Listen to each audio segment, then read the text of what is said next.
Hey everybody, it's Jackie with ABC Creations here, and I was asked to do a quick tutorial or video on how I do my patches. So we're going to go ahead and jump in and get started. Let me preface by saying I apologize for any background noise you might hear. It is COVID, my children are all home as well as my husband, so we have a family of 6, and therefore you may get a lot of background noises or comments or music you hear in the background, etc. So I apologize in advance. But it's the best I could do for you. So, supplies. For my specific patches today, I'm going to be doing 5 name patches and 1 hoop because I have to do a correction that I made. I spelled the name wrong. So, I've got my red line hoop here. This is Cutaway Stabilizer. And this is a medium from Metro EMB. And don't worry about remembering where everything's from. I'll go ahead and post it in the comments or the description below. Don't forget to subscribe if you like my videos so that you can see more when we post them. So I've got 2 layers of Cutaway medium weight. Then you will want, personally, I'm using twill. This is a heat seal twill, and this is from Stalls. I'm using red, that's what my customer picked, and she also wants red satin border with white font. I've done these before on the group, so you'll see that these look similar. Like I said, it's a name spelling error, so we're going to correct it. So I cut everything pretty much to the hoop size, and then you're going to need, obviously, scissors. And then when we're all done, we're going to need this, which is a heat seal thermo adhesive. So this is similar to like your Heat and Bond Light or your Heat and Bond, except I get mine from Stalls as well. It is, one side is extremely shiny, and then this back side is paper. But both sides, once you peel the paper off, are actually thermo adhesive heat seals. So what I'll do is I'll end up adhering this side with the paper on the back here. I'll face it down, and then adhere this underside to the patches, the back of the patches, and then I'll peel it, and then once it's cut and trimmed and everything, you'll see that you can then adhere this side once the paper is removed to your garment. So this stuff is really cool. It's like a double-sided tape, but it's not sticky until you heat activate it. So we'll go ahead and get the hooping underway here. So again, 2 layers of Cutaway. And then on the twill, you'll notice one side is real smooth against your hand, just kind of slides. The other side is very cotton feeling. It's not slick, it's not shiny, but the other side is. So you want shiny side up. So I just match everything up to my hoop here, and then lock it all in nice and tight. I might have it too. There we go. My scissors were in the way. All right. I pull my edges, I push down on the hoop and then pull my corner edges out just a little bit to make sure that I get out any wrinkles or any play I might have in here. And then just tighten the hoop down again a little bit more, make sure that it's not going to go anywhere. And that feels good. Backside looks good, nice and straight and flat. All right, so now we just move it over to the machine, and I'm gonna pause the video, move you over there. This is the hooping. So as you can see, nice and flat, a little tambourine bounce, you know, not too tight, but not too loose either. So I'll go ahead and pause the video, move you over to the machine, and then we'll probably fast forward through all the stitching, and then I'll show you what I do at the end. All right, hang tight. Okay guys, so leaving off where we left off, or picking up where we left off, this is the hoop that we just hooped, and it's on my red line machine, as you can see here. I have already set up my design on my screen, so it's ready to go. I am literally just going to do a quick trace, make sure everything fits in my hoop. So this will be my first needle right here that's going to stitch. I just want to make sure we are not going to hit any of the framework. So I usually do a quick trace, make sure that this needle bar isn't coming anywhere near anything, so I don't hit it and then break my needle bar. Looks like we're well within the center here, so I'm not too concerned. Alright, so the machine's set at 1,000 stitches per minute. I'm going to go ahead and let it run and do its thing. And, should have stayed on needle 15. I don't know why I did that. So anyway, we're going to go ahead and let this machine do its thing.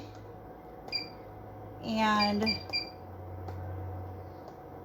I will be back once we've sped it up and show you how we do the back side.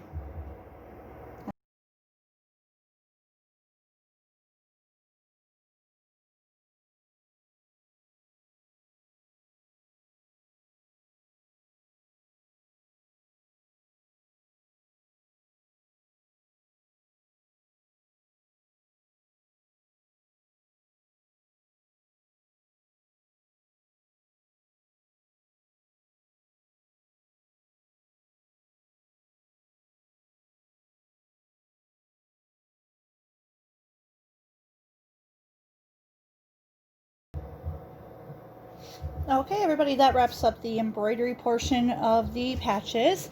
So the only thing left to do at this point is show you what it looks like. So as you can see, they're all done. You can kind of see through it, which is fine because you're going to burn that all off anyway.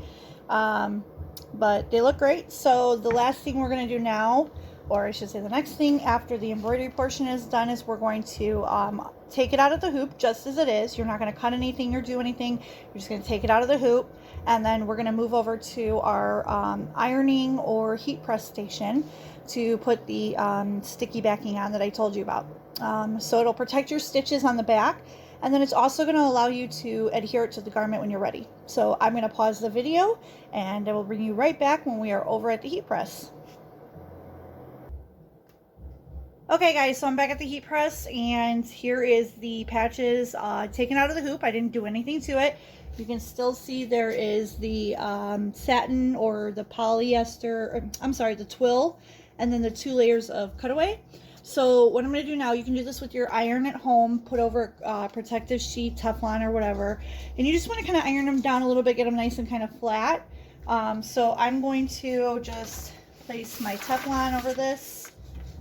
And I'm going to press it for maybe about, a few seconds here just to get it kind of flat. There we go. That's better. So it's, just get the moisture. So now what you do is you turn it over, and you can see this area here is what I want to cover with the heat seal. So that's this. And again, remember I told you this is the shiny side. You can see it kind of glaring there. And this is the paper side. So I'm going to do this shiny side to the patch, back like this, and then paper side up, because we're not going to peel the paper until we're ready to put it on the garment. So you could actually ship it after you cut all this out. You could ship this with the paper still on to your customer. But I would recommend, if that's what you're going to do, I would cut them out first, then line them up, and then put this stuff on and cut the paper. That way you can clean up your patches better. So we're just going to put a Teflon over this, and it doesn't require a whole lot of heat. I've got my press set at 350. Mine runs a little hot, so I actually have it 15 degrees lower. My press runs 15 degrees hot. Can you believe that? So I'm only going to press this for about 3 to 5 seconds max. It doesn't take long for this to actually stick. So I'm just going to hold it down. I'm not even going to lock it in place for about 5 seconds here. And release. And now, as you can see, my paper is not curling up anymore. It's nice and stuck down. It's actually really, really hot.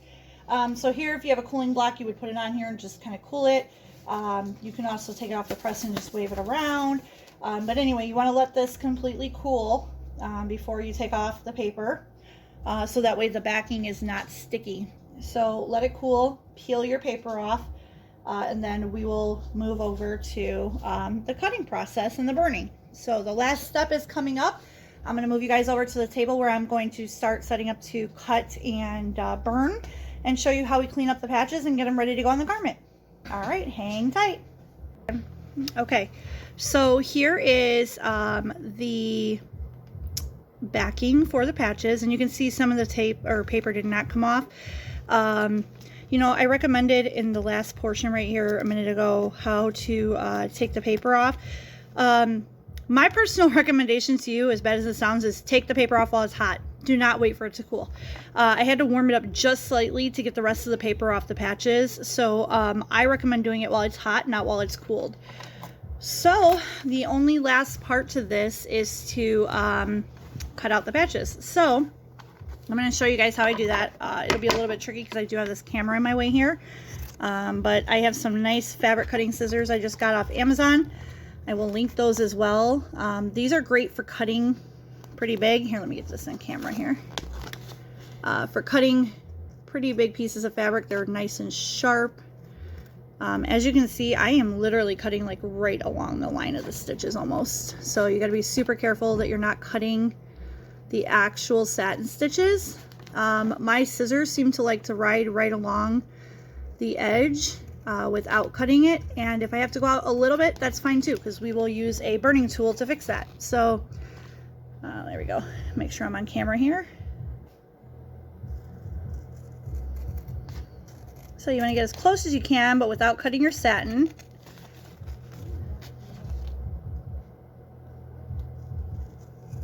If you can ride all the way up against the edge of the satin, even better. If not, and you're scared to cut it, don't.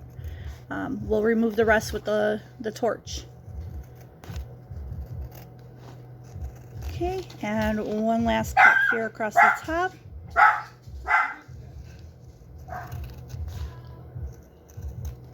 Okay, like so. Okay, then you can just like toss or move the excess. Okay, so now what I need to do is obviously cut in between each of these patches. So I'm going to cut here, here, here, and here, and cut off the excess again. Sorry, I'm trying to work around the camera, so if I'm bumping it, guys, I apologize here. All right, so I'm going to cut as close as I can to the top.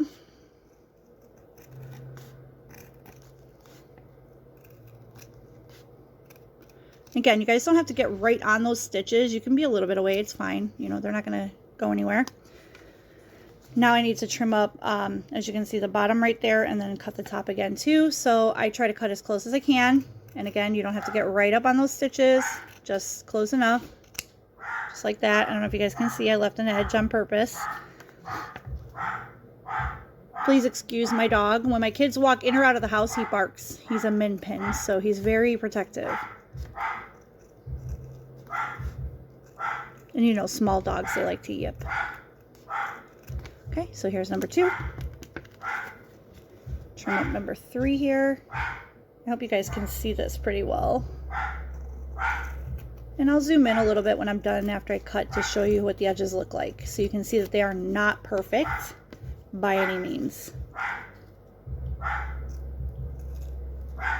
So the biggest thing I want to stress to you guys is when you are burning them or cleaning up your edges, the stabilizer likes to show. So I'm going to show you a trick on how to knock down this back stabilizer so that when you're looking straight on at this from a top view or a side view, you're not catching the white stabilizer on the side. And then you don't also have to, at that point, you won't have to use like a red marker or anything or whatever color fabric marker to try to hide it. There's a trick to do that when you're burning it. So I'll show you. Okay, trim that one. 2 more cuts and I can show you guys how we burn.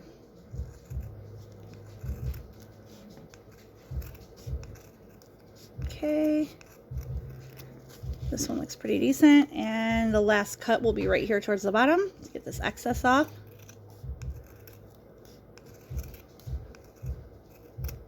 All right. Okay, so I'm going to show you a try not to drop this here. I'm going to show you semi close up here so you can see how rough my edges are and they're not perfect. Let's see if we can get this to focus. There you go. So I don't know if you guys can see that. And so I left a little bit up here on purpose. You know, the edge here is starting to fray. You know, totally okay. Even if you sit there and pull it, doesn't matter. So you got some frayage here. And then a semi clean bottom here. So to go ahead and clean this up, what I do is I take one of these. It's a torch lighter, and I buy these at Menards. They're super cheap. They're like $2. Actually, even bought the refill gas. Sorry, my phone just told me I'm reaching my maximum limit. So let me show you this burn real quick. Okay, so as you can see, the white is up at the top here with this.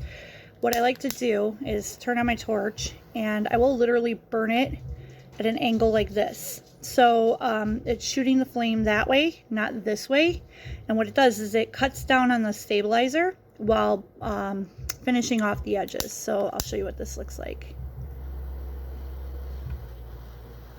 I apologize because it's hard to see this flame while it's in the sun. Sometimes I even have to look from the back to a front view just so I can see. And you may have to go over this more than once. It depends. So as you can see, I'm still kind of rough there on the edge, so I will go over it again. And ultimately the goal is to get it right down and flat to those satin stitches and get rid of the excess twill. So if you can accomplish that, then you're good to go. You want it to be as smooth as possible so that it looks nice and clean on the edge here. If you have a little bit too much or you feel it's too jagged, you could still go back with a pair of scissors, trim it up. So I go over it a couple of times, just clean it up. My biggest thing, like I said, is that stabilizer. So I really try to make sure that I knock that down in the back. Because if you don't knock it down, you're going to see it when you press this to the sides of the stuff. So you can see my side cleaned up real nice there. I don't know if you see that. So again, I'm going to heat it up. Knock this all down. And I apologize, I'm even having a hard time seeing this through the camera here. And you can use the side of the lighter to kind of rub it out too if you want. Just like that. Try to get some of those knocked down a little bit even more. And like I said, I definitely recommend going at an angle. You want to get rid of that stabilizer view from the front, because as long as you can see it, if you apply the patch, you're going to see it. It's a given. So, all right, so this is all I do, guys. Just hit it at an angle, trim as close as you possibly can without cutting your satin stitches. And you'll end up with a decent looking patch. This one I'm still not happy with the top and bottom, so I'm likely going to go at this again until I can get it off of there, because I've got some like weird peaks on here and I don't know why. I might even cut them off. So I'll come back and clean this one up just a little bit more, but ultimately it's not too bad at all, actually, even looking at it. So hit it again at an angle just to get that knocked down. And I find the biggest part right here that it's having an issue with those bumps is leftover twill. So when you get it and you can use your, you know, the tip of this and just kind of rub it, you'll see it takes it away. I don't know if you saw those little bumps. So, you know, it takes a little patience and time, guys. I mean, if you have like a thermal cutter or a hot knife, might work even better, quicker. But I mean, I can, without a camera in my way, I can knock these out pretty quick. I'm not gonna lie. So it's just a little bit more difficult with this camera here. But anyway, so yeah, the whole idea behind using the stalls heat seal and the twill heat seal and the backing is so that you can do this, because if you can heat seal it like this, see, that looks much cleaner. If you can heat seal it like this, then you're good to go. And then last one is this side here. Again, at an angle, I want to get rid of that stabilizer. I do not want to see that when it's on my shirt. And then the cool thing too is that the backing's already on when you do it this way. So all you have to do is literally place this on your iron or heat press. You know, you put it on your garment, and once you place it on the garment, all you have to do is press it down for like 25 seconds at about 350, and it's stuck on. It's not going anywhere. So I'm also going to test out, sorry guys, keep dropping my camera because I'm moving too much. I am also going to test out a removal of a patch and a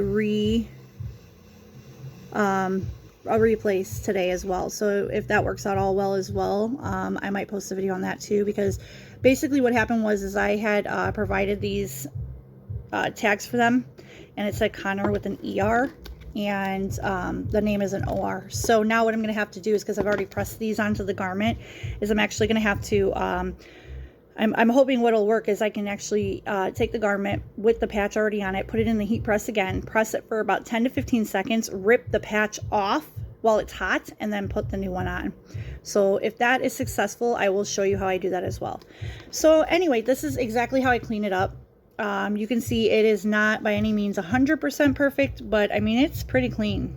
And then like I said, without the camera in the way, I can clean this up a lot better. And then if you find any ridges or bumps, you can just use like little thin shears like these are from Singer. You can get these in blue or in other colors. Use this and just, you know, like I said, just, you know, snip those little itty bitty pieces, you know, that you see sticking up or whatever.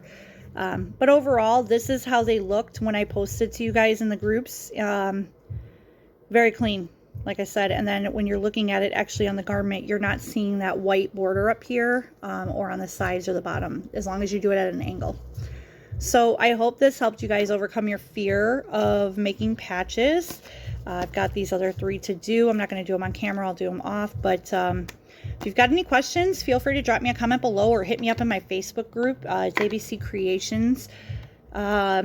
I think it's ABC Creations 123 or ABC Creations Designs on Facebook, or you can even hit up our Facebook page and just message me there. But yeah, if you guys want to see any other videos, if there's anything you want to learn how to do, let me know, and if I can do it, I'm going to do a video for you and you'll learn. All right, well, thanks so much for taking the time to watch the video. Again, make sure you hit that subscribe button below, as well as the notification bell, so when we post new videos, you'll be notified. And I hope you enjoyed this. Take care and stay safe, everybody. Bye.